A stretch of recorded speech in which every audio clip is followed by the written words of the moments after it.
Oke, hari ini kita akan melanjutkan pembahasan kita dari sebelumnya. Topik kita kali ini adalah cara membaca suku kata dalam bahasa Korea. Nah, sebelum kita belajar cara membaca, pertama-tama memang kita harus review dulu nama huruf vokal dan konsonan, karena ini akan nanti berguna ketika kita belajar membaca kata dan kalimat dalam bahasa Korea. Nah, kita review dulu ya pertama ya. Nah, sekarang kita review dulu untuk vokal dan vokal gabungan. Untuk vokal, seperti yang kita sudah belajar sebelumnya, vokal ada 10. Dimulai dari A, kemudian ada Ya, I, lalu ada O, Yo, U, Yu, O, dan Yo. Pasti masih banyak di antara kalian juga yang bingung bagaimana untuk pronounce dua huruf O ini. Nah, kemarin itu saya sempat baca juga di buku, dia memberikan cara yang gampang sih untuk membedakan dua ini. Untuk O yang tegak ini, kita bunyikan dia seperti ketika kita membaca subway. Jadi ini berbunyinya seperti huruf U dalam kata subway. Jadi subway, O, O. Kemudian kalau ini seperti dalam yoyo. Jadi itu perbedaannya. Kurang lebih gampang ya untuk subway dan yoyo. Nah, selanjutnya kita belajar untuk yang vokal gabungan. Vokal gabungan itu ada 11 ya. Jadi dimulai dari E, Y. Jadi kalau yang pertama ini dia lebih seperti E, Y. Kalau ini bunyinya bulat, E dan Y. Kemudian ini Wa, We, Wo, We. Nah, ini bedanya bunyinya sama untuk ini dan ini. Untuk ini dan ini. Tetapi penulisannya itu berbeda. Sejauh ini sih saya belum begitu banyak menemui untuk dua vokal gabungan ini. Tapi cara gampangnya adalah ini adalah gabungan dari O, ini adalah gabungan dari O dan I. Jadi biasanya sih mereka tulisnya oi, oi. Makanya disingkatnya menjadi W. Kemudian kalau ini dia gabungan dari U dan E kan, maka dibunyikannya W. Nah, selanjutnya ada Wi, dia dari U dan I, lalu yang terakhir Ui. Nah, ini adalah 10 vokal dan 11 vokal gabungan. Ini sudah termasuk bunyinya. Jadi namanya itu merupakan bunyi dari vokal itu nanti ketika dia digabung dengan konsonan. Nah, kita lanjut untuk materi yang kedua tentang konsonan. Sebentar. Nah, untuk konsonan kita lihat di sini, konsonan itu ada konsonan tunggal, ada konsonan rangkap, gitu ya. Nah, yang pertama saya di sini sudah gabungkan aja berdasarkan kemiripan bunyi. Ini sudah saya gabungkan semuanya di sini, ada total 19. Untuk detailnya kalian bisa lihat video sebelumnya aja. Jadi udah ada 19 di sini. Nah, kalau kalian masih ingat nama-namanya itu, di sini saya sudah kasih pembeda. Ada warna hijau, warna kuning di tengah, dan warna hijau di belakang. Nanti saya akan jelaskan maksudnya apa. Kemudian, nah ini semua namanya. Dimulai dari Kyok, Nion, Diget, Piet, Riel, Miem, Piep, Siot, Ciut, Iung, Hiut, Sangbiep, Sangjiut, Sangdiget, Sanggiyok, dan Sangsiot. Sang di sini itu artinya double. Gitu aja cara gampangnya. Jadi artinya di sini double. Nah, apa sih bedanya? Kenapa ada huruf yang diberi warna hijau dan di depan dan di belakang? Basically itu kalau kalian ingat versi sebelumnya. Jadi huruf di depan ini itu merupakan cara pembacaan huruf ini ketika dia terletak sebagai konsonan awal. Konsonan di awal. Kalau masih ingat kan versi penulisan kita itu ada dua. Kalau dia CVC, konsonan, vokal konsonan, dia ada dua. Ada yang samping bawah, ada juga CVC yang bersusun ke bawah. Nah, kalau masih ingat, ini kan adalah konsonan, ini vokal, dan ini konsonan. Nah, kalau dia berdiri di konsonan awal ini, maka dibaca seperti huruf hijau di depan ini. Tapi kalau dia berdiri di belakang ini, maka dibaca seperti huruf hijau yang di belakang. Kalau kalian lihat, yang paling kelihatan bedanya itu misalnya siot. Siot. Jadi ketika dia di depan, dia akan dibaca S. Ketika dia di belakang, dia berbunyinya T. Ini juga jiut. Kemudian ciut. Kemudian hiut. Dan ini sang jiut, sang siut. Itu kalau mereka di belakang, itu bunyinya T. Jadi berbeda dengan ketika mereka berada di depan. Kita akan bahas ini nanti dalam cara membaca.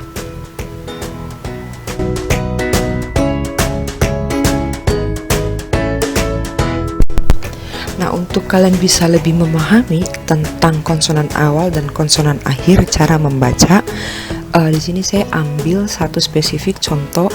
Misalnya kita gunakan huruf konsonan siot.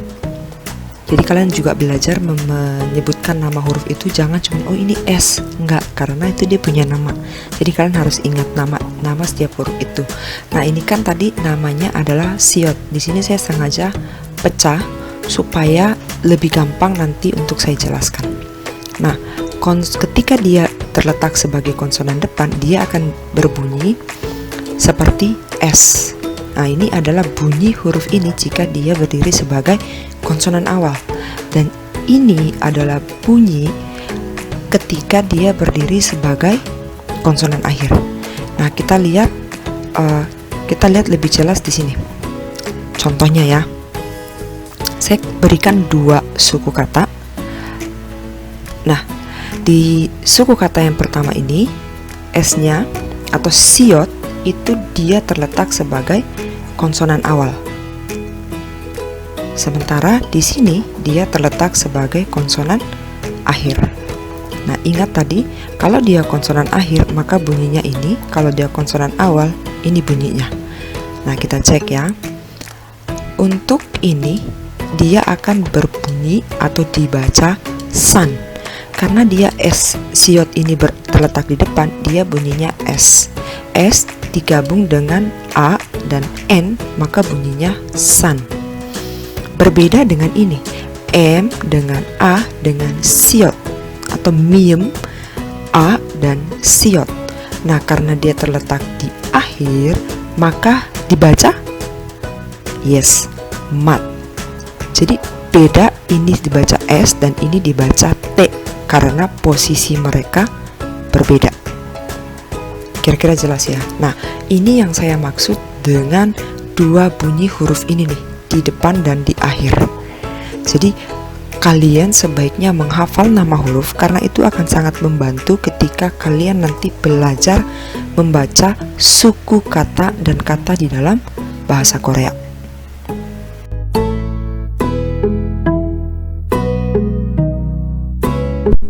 Oke, sekarang saatnya kita berlatih. Saya akan berikan beberapa kata yang gampang-gampang dulu sampai nanti yang sedikit susah. Kita mulai dengan yang pertama. Ini gambar ada keluarga ya. Oke, ini kalian berlatih membaca ya. Ini dibaca apa? Oke, dia terdiri dari piep, piep, u berarti dibaca bu. Miem, o dibaca mo. Nien, i dan miem maka dibaca nim. Ini artinya apa? Bu, mo, nim, orang tua. Gitu ya. Sekarang bagaimana dengan ini? Oke. Bagaimana cara membacanya? Terdiri dari ieng, o, kemudian miem, o, dan nien plus i. Cara membacanya adalah o mo ni, yang artinya ibu. Nah, di sini ada yang menarik. Apa itu? Kalau kalian perhatikan, di sini ada konsonan dan vokal, yaitu iyeng. Ini konsonan ya, iyeng, dan vokal o. Nah, tapi kenapa iyeng ini tidak berbunyi ketika dia terletak di depan? Kalau kalian ingat tadi waktu saya berikan namanya, ini semuanya berwarna kuning, hanya ini yang saya beri warna hijau. Karena memang konsonan ini tidak akan berbunyi ketika dia terletak di awal. Dia bunyinya tidak ada. Dia hanya akan berbunyi ketika dia terletak di akhir, dan bunyinya itu adalah eng.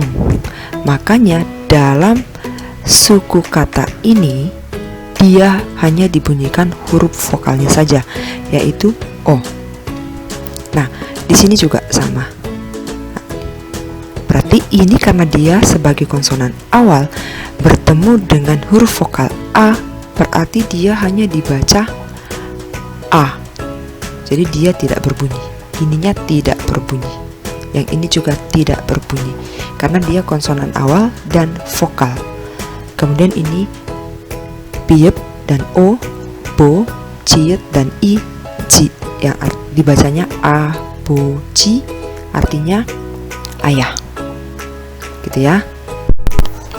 Oke, soal selanjutnya. Ini ada gambar seorang anak laki-laki. Nah, bagaimana cara panggil seorang anak laki-laki kepada kakak laki-laki? Ini dia. Kira-kira ini bacanya gimana? Ada hiet, yo, dan iyeng. Dibaca? Betul. Hyong. Hyong, yang artinya kakak atau panggilan adik laki-laki kepada kakak laki-laki. Lalu gimana dengan panggilan dia kepada kakak perempuan? Ini dia. Ada nien dan u, lalu nien dan a. Maka dibaca nu, na. Ini adalah panggilan adik laki-laki kepada kakak perempuan. Oke, ada hyong dan ada nuna. Lalu bagaimana kalau dia perempuan? Sebentar. Ini. Kalau dia mau panggil kakak laki-laki, itu panggilannya seperti ini. Ini dibaca ada iyeng dan o, lalu ada sang biep dan a.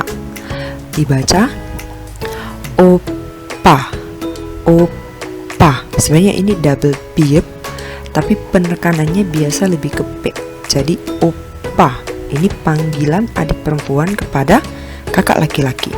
Nah, lalu bagaimana panggilan adik perempuan kepada kakak perempuan? Seperti ini. Iyeng, o, n, nien, lalu nien dan i. Dibacanya ya, onni, onni. Nah, ini adalah panggilan adik perempuan kepada kakak perempuan. Nah, sekarang kalian sudah paham, jangan salah ya memanggil. Jadi kalau kalian perempuan, addressingnya opa atau onni. Kalau kalian laki-laki, addressingnya adalah hyong atau nuna. Lalu gimana kalau panggil adik? Cuman satu aja, dongseng. Nggak peduli cewek ke cowok, cowok ke cewek, sama aja. Kurang lebih seperti itu. Kita lanjut ke soal selanjutnya. Ini. Nah, saya akan mulai dengan nama-nama tempat dan nama-nama makanan. Jadi supaya kalian semangat, siapa tahu kemampuan kalian bisa membawa kalian pergi ke Korea tanpa harus menggunakan tour guide. Ya, saya sudah membuktikan itu, pasti kalian juga bisa. Nah, ini adalah salah satu tempat terkenal untuk belanja di Korea. Letaknya itu dekat sekali dari pusat kota, dan ini memang langganan sih kalau kalian mau cari souvenir. Dan kalau kalian pecinta K-pop, kalian harusnya ini adalah salah satu lokasi syuting untuk lagu Seoul Song yang dinyanyikan oleh Suju dan Sonyoside. Nah, ini nama tempatnya apa? Ini namanya. Kita coba baca ya. Ada iyeng, i dan nien, ada siot dan a, lalu ada diget, o dan iyeng. Bacanya kira-kira Ya, Insadong. Insadong. Nah, ini nama tempat sama aja, Insadong. Ini letaknya di pusat kota. Jadi kalau kalian nanti sempat ke Korea, jangan lupa beli souvenirnya di sini, atau paling nggak kalian foto-foto. Ini tempatnya bagus. Gitu ya. Kita lanjut. Nah, ini kalian semua pasti tahu. Ini ya, Namsan Tower. Bagaimana cara tulisnya? Nih, ada Nien, A, Niem, ada Siot, A dan Nien, ada Tiget dan A, lalu ada Ieng, vokal rangkap atau vokal gabungan Wo. Bacanya Namsan Tawo. Namsan Tawo. Namsan Tawo. Artinya Namsan Tower, Menara Namsan. Nah, ini juga wajib pergi ke sana. Kalau punya budget, jangan lupa selipkan gembok, apalagi kalau yang udah punya pacar. Selanjutnya ini, kita skip ke makanan dulu. Ada yang tahu ini apa? Yep, ini namanya. Kita baca ya. Ada biup i, biup i dan miem, biup a dan biup.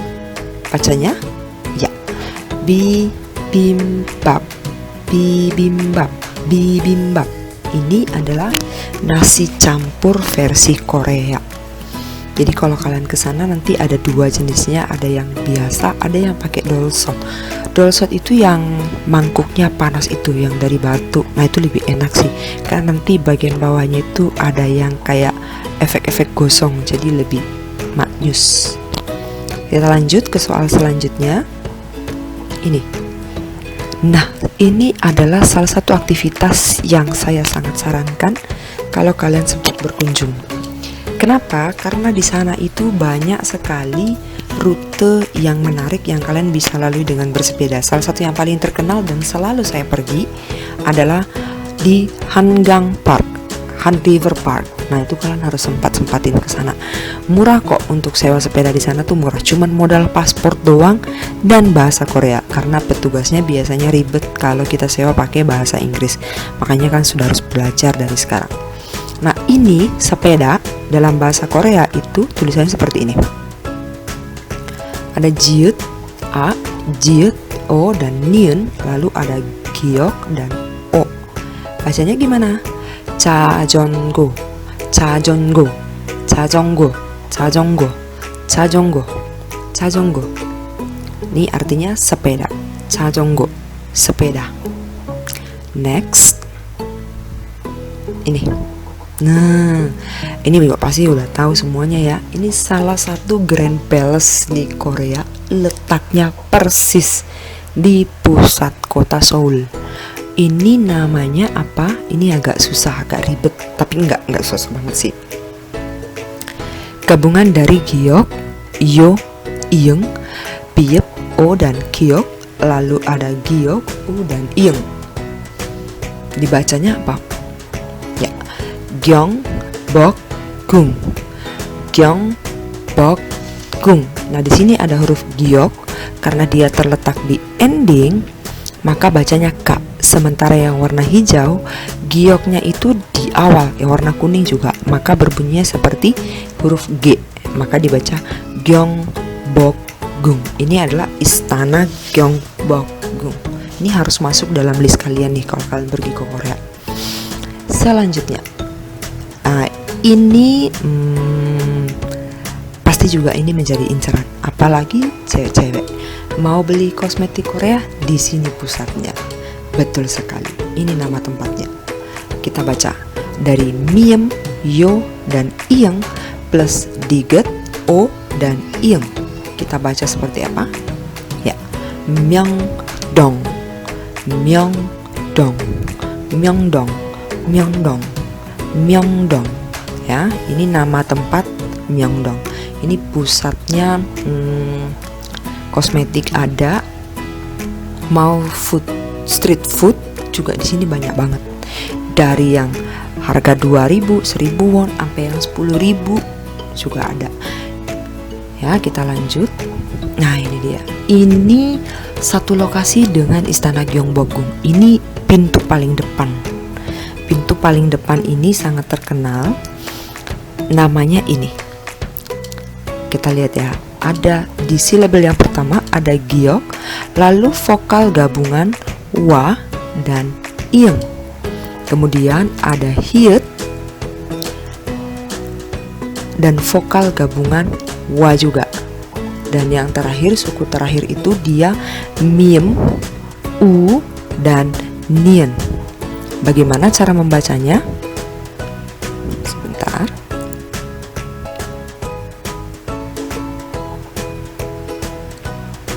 Ya. Guang Hua Mun. Guang Hua Mun. Ya, ini adalah pintu di depan istana Gyeongbokgung, persis di depan istana Gyeongbokgung tempatnya. Nih, gerbang Gwanghwamun. Ini juga sangat terkenal. Jadi pastikan kalian jangan lupa foto di sini kalau sempat ke Korea. Nah, kalau yang satu ini pasti kalian sudah tahu ya, apalagi pecinta drama Korea. Ini udah sering banget muncul. Nah, ini adalah mie dengan saus kedelai hitam versi Korea. Sebenarnya ini kayaknya ya, kalau nggak salah ini adalah Chinese food, cuman nggak tahu kenapa ini jadi terkenal sebagai makanan Korea. Ini kalau mau yang paling enak, kalian harus datang ke Incheon. Di Incheon itu ada Chinatown. Nah, di situ itu pusatnya makanan-makanan Chinese di Korea, termasuk makanan ini. Nah, makanan ini namanya apa sih? Kalian pasti udah sering bilang, cuman kalian nggak tahu cara tulisnya. Nah, sekarang kalian sudah harus bisa cara menulisnya. Nih, cara tulisnya seperti ini. Ada double jiet atau sang jiet plus a, jiet, a dan ing, lalu ada miem, yo dan nien. Bacanya seperti apa? Bacanya seperti apa? Ini dia, jajangmyeon. Jadi yang silabel pertama kita harus tekan karena dia itu double. Jadi jajangmyeon, jajangmyeon. 뭘 먹고 싶어? jajangmyeon. Kurang lebih seperti itu. Nah, ini adalah semua latihan-latihan aja. Tetapi sebenarnya dalam membaca suku kata itu sebenarnya ada beberapa aturan. Misalnya nanti ketika kalian, saya kasih di sini aja ya. Sebentar. Saya berikan salah satu contoh aja di sini sebagai pengantar. Nanti saya akan bahas di video selanjutnya. Misalnya kalau memperkenalkan diri, kan kita tulis seperti ini. Sambil kalian belajar baca ya.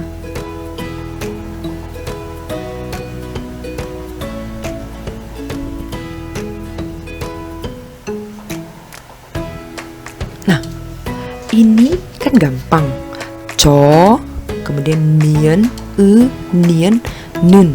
Ini kan co, lalu nun, kan? Kalau ini diget dan d. Kemudian ini siot dan i. Conun, desi. Nah, di sini nih susahnya. Ini kan ing tidak berbunyi, lalu ada i dan biep, i. Lalu di sini ada nien dan i. Lalu di sini ada diget dan a. Bacanya gimana? Ibnida. Conun desi ibnida. Enggak. Ternyata jika konsonan biep di akhir, misalnya di sini ya, dia sebagai akhir, bertemu dengan konsonan awal nien, maka ini akan dibaca seperti m. Jadi bacanya yang ini biep. Jadi bacanya itu bukan ibnida tapi imnida, karena biep ketemu dengan nien, biep ketemu dengan nien. Nah, ini hanya satu dari sekitar 7 aturan yang nanti akan saya bahas di video selanjutnya. Jadi stay tune terus, jangan lupa di subscribe supaya kalian dapat notif kalau ada uploadan video terbaru ya. Sampai jumpa di video selanjutnya. Selamat belajar.